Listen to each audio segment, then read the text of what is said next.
Hi boys and girls, today we are going to continue sharing our learning for Module 3, all about the wind.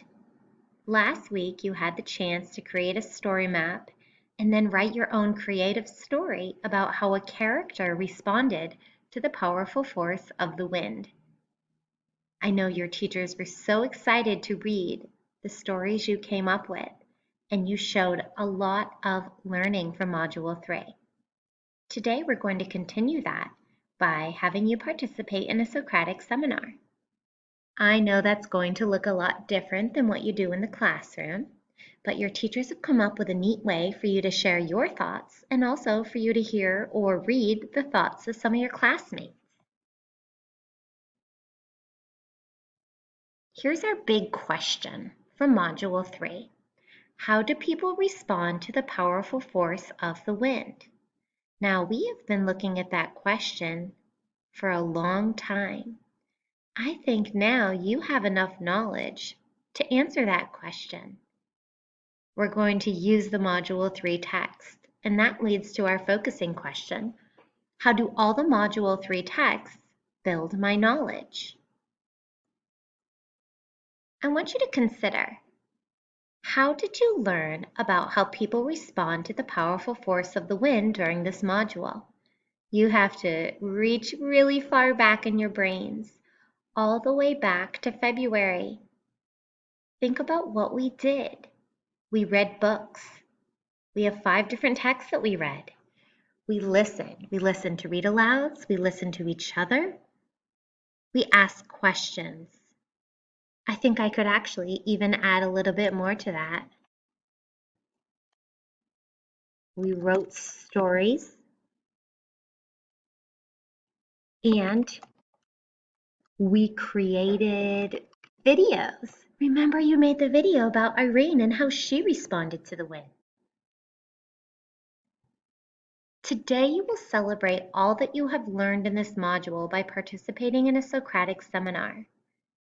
It's your last one for the year, and you will use the knowledge you gained to discuss the answer to this question: how do people respond to the powerful force of the wind? So, we're going to look for some evidence. Remember what that means: text evidence. Evidence is proof of something. Text is written words, so text evidence is proof from the book. It's not enough to just say something, we have to have proof. I created a little sentence frame that you could use for your response. People blink. In the book, blink. That looks pretty empty right now, so let's investigate how we can fill that in. I want you to look at all these book covers. Unfortunately, this is the only one that we got to read when we were together. But through our videos, you have gotten to hear Brave Irene, Gilberto in the Wind, Owl at Home, with the chapter The Guest, and The Boy Who Harnessed the Wind. At the beginning of the module, your teacher had you do a little gallery walk and take a look at all the titles, and you had to talk to your group and decide if you thought the text was fiction, a make-believe story, or nonfiction, something that gave you information. So I want to go back through those and make sure that we recognize what each of these texts, what the purpose of each of these texts are. Feel the Wind? That's informational. That gave us information.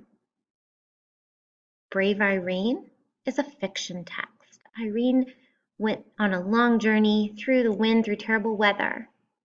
Owl at Home, students always say, I know it's fiction because the animals are wearing clothes, so I'm going to scoot that one over to the fiction side. This one was a little more challenging, The Boy Who Harnessed the Wind. This is actually called informational fiction, so I'm going to scoot that over kind of in the middle. And then Gilberto, that's a fiction story about a little boy.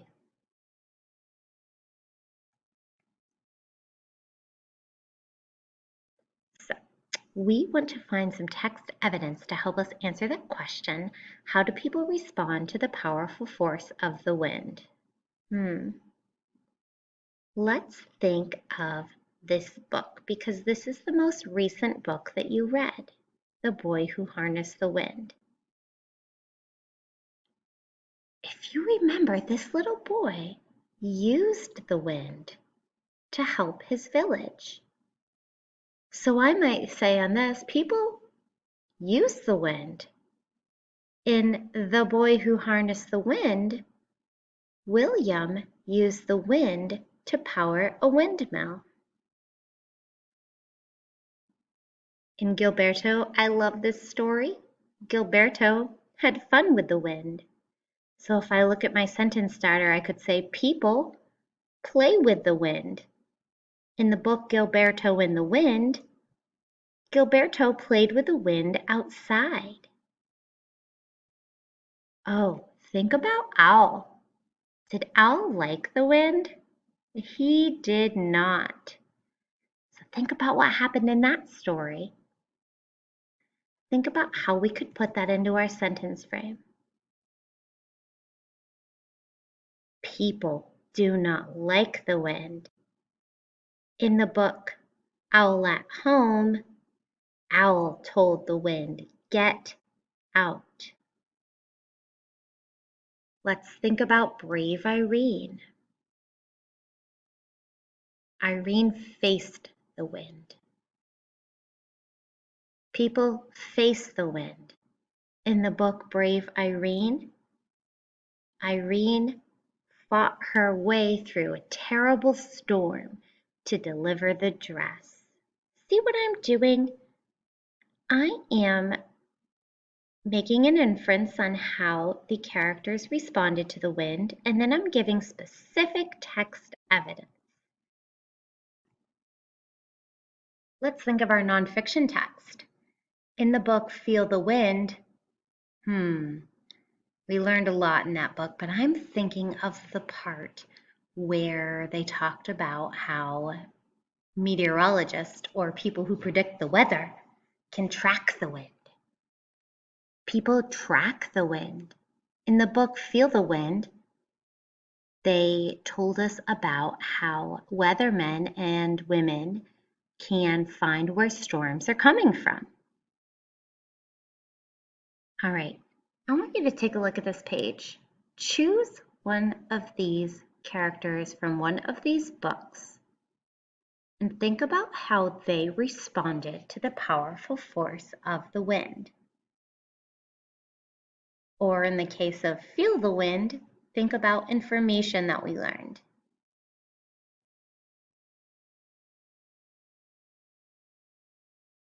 My choice, Gilberto. So now, how do we share our thinking? And we are going to use a really cool tool called Padlet. On your Seesaw activity, there is a link. I'm going to show you exactly what that looks like. So when you create your response, you'll know just what to do. So if I click the link that my teacher shared with me, I'll come to my home screen. It might look a little bit different than yours, but I found this awesome windmill background and I knew it was perfect to talk about the wind. You will go to this bottom corner. You see this plus sign? I want you to click it. And you're going to see a little sticky note pop up. For the title, I want you to write your name. There's mine, Mrs. Tarasi. And then I'm going to make my response. How do people respond to the powerful force of the wind? Think about my sentence frame that I shared. Who did I say I was going to choose? Oh, Gilberto. People play in the wind. In the book, Gilberto and the Wind, Gilberto played outside with the wind. Now, I'm finished. That is what I need to do. What's really cool about this website is that once your teacher approves your post, you can go ahead and you can read the posts of your classmates.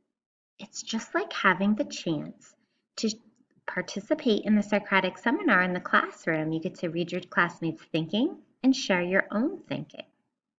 And the best part is, you can choose whatever you want for how people respond to the powerful force of the wind, as long as you have evidence, as long as you can give the title of a book and tell me about a character.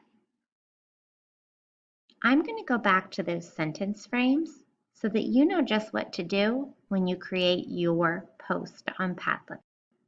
You're answering, how do people respond to the powerful force of the wind?